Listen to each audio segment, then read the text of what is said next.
Hello everyone and welcome to Fifth North. Today I'm going to be talking about the 5 things that I don't like about my Husqvarna Vitpilen 401. So I picked up my Vitpilen 401 about a month ago at this point, and I've put on about 300 miles or so on the bike. So it's really given me a chance to kind of get to know it a little bit better. And so I've come up with a list of 5 things that I don't like about it. So let me go ahead and jump right in. So number one is going to be the factory mirrors. In my opinion, they are just not good looking at all. And I think they really take away from the overall look of the bike. The bike has a very cafe racer, kind of like retro futuristic look going on. And then the mirrors just look bargain bin basic. We couldn't find anything else, so we just gave you these, and it just doesn't fit the overall style. Now, before I, tear Husky apart too much for that, I understand that this is an international bike. I understand that it's sold in a lot of different countries, which have a lot of different regulations as far as mirror size, mirror height, mirror position, all that kind of stuff. And so, in an effort to keep the cost down on a bike like this, which you do get a lot for your money, they do have to make some compromises, right? And one of those compromises is probably finding the most universal mirror that's going to fit the most countries without them having to change anything, right?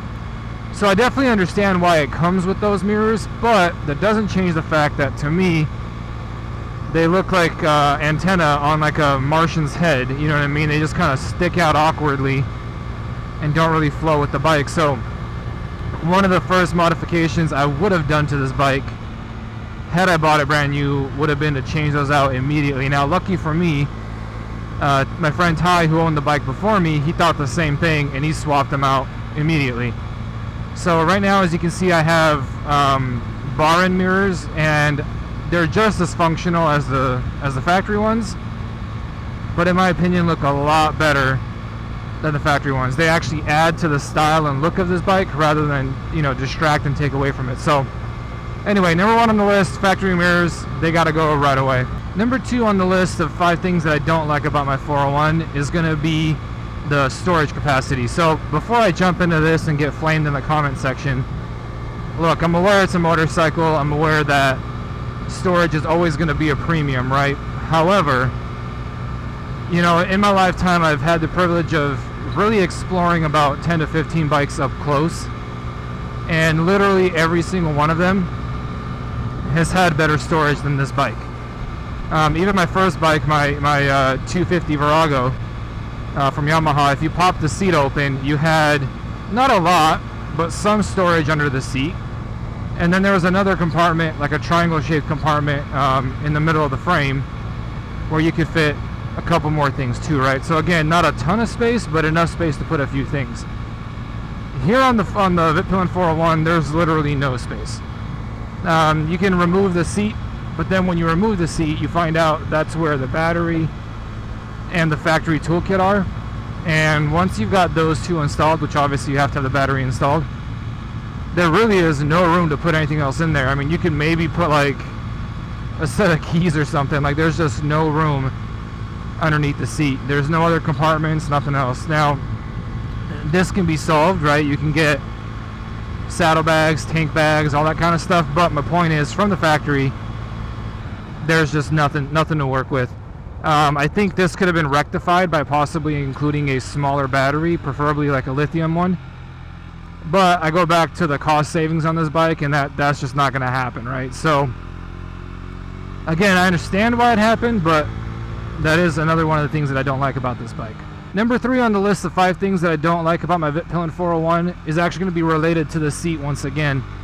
Actually, the next 2 things are related to the seat. So number 3 is how the seat actually opens. There's a very, in my opinion, complicated process where you put a key in up by the front suspension, and you have to turn the key, which pulls what feels like a cable lever of some sort, in order to release the latch on the back of the seat, which allows you to pop it up and then pop it out completely. The removal process is a little bit rough because you have to kind of put some power into it. Not a ton, but you kind of feel like you might break something, so you have to kind of tug on it. But what's even worse is the reinstall process. You basically have to line everything back up and then pull the key lever again to actuate the cable, to actuate the clamp in the back, to get it to actually grab back onto the seat to make sure it's nice and secure, right? And quite frankly, like, it is a one-person job, yes, but it's so much easier with two people. And to me, it just seems like it could have been done better. I think back again on my first bike, there was literally a keyhole. You turn the keyhole and the seat just popped up on a spring-loaded hinge. And then to close it, you just press it down, it clicked into place, and that was it. So compared to that, it makes the 401 seat removal process look super complex. The other thing about it too is the actual the slot for the key where you turn it to release the latch. The key doesn't actually go all the way in, so you never really know if you put the key far enough in to make it work. And then you also kind of feel like you're going to break your key the whole time. So like, I know you're not going to, but it just feels like it. And so I just don't like that. I don't like that feeling. I think this could have been done a much better way. I think it's one of those things where they just ran out of time and effort and just said, this works. All right, so the number 4 thing on my list of things I don't like about my Vit 401, back to the seat. Well, actually, this is not really just the seat. It's the whole idea that this bike is a 2-person motorcycle. The reality of it is, I think 2020 on, the bike was updated and stretched about 2 to 3 inches, and so I can't speak for that version. But for the 2019 and older version, the bike is considered a short wheelbase, right? It's not the one with the extension. And the reality of it is, you just cannot fit 2 people on this bike. I mean, unless you're both like 5 foot maybe. I tried to put my wife on the back of mine, and like, she was literally falling off the back of the seat. Like, it just was not happening. And so to me, it's like, they might as well have skipped the back seat portion. They might as well have skipped the rear passenger foot pegs, because this is just not a 2-person bike. Again, unless you're super small, maybe. But like, I'm not a big guy, like, a huge guy by any means. I'm 6 foot, about 200 pounds, and I have to sit literally on the tank to get my wife to fit. So if you're looking for a bike that's going to be a comfortable 2-person bike, this is definitely not it. I love this curve. Alright, so number 5 on the list of the 5 things that I don't like about my Husqvarna Vitpilen 401 is specific to the 2019 and older bikes. 2020 on, they I believe it was 2020, they redid the paint job. They made it more, in my opinion, sleek and classic. It's got this like white silver with like bronze and black accents. It just looks really cool and clean. So the number 5 thing that I don't like is the actual graphics package. Now, don't get me wrong, the paint job I like. It's this like matte white, satin white finish, and it looks really good.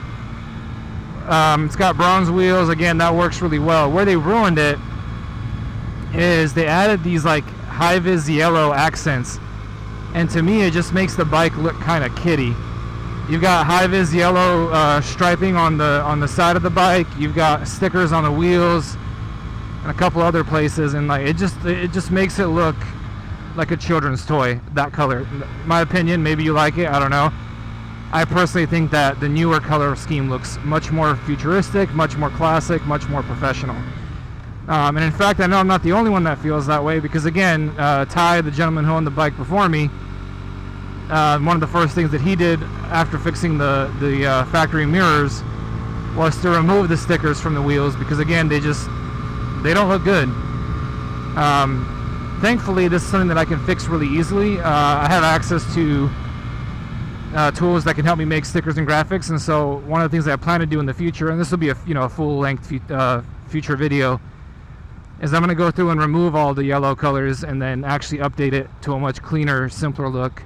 One which I've yet to design, but once I do, you guys will be along for the ride. Now the question is, will this light recognize me? Because sometimes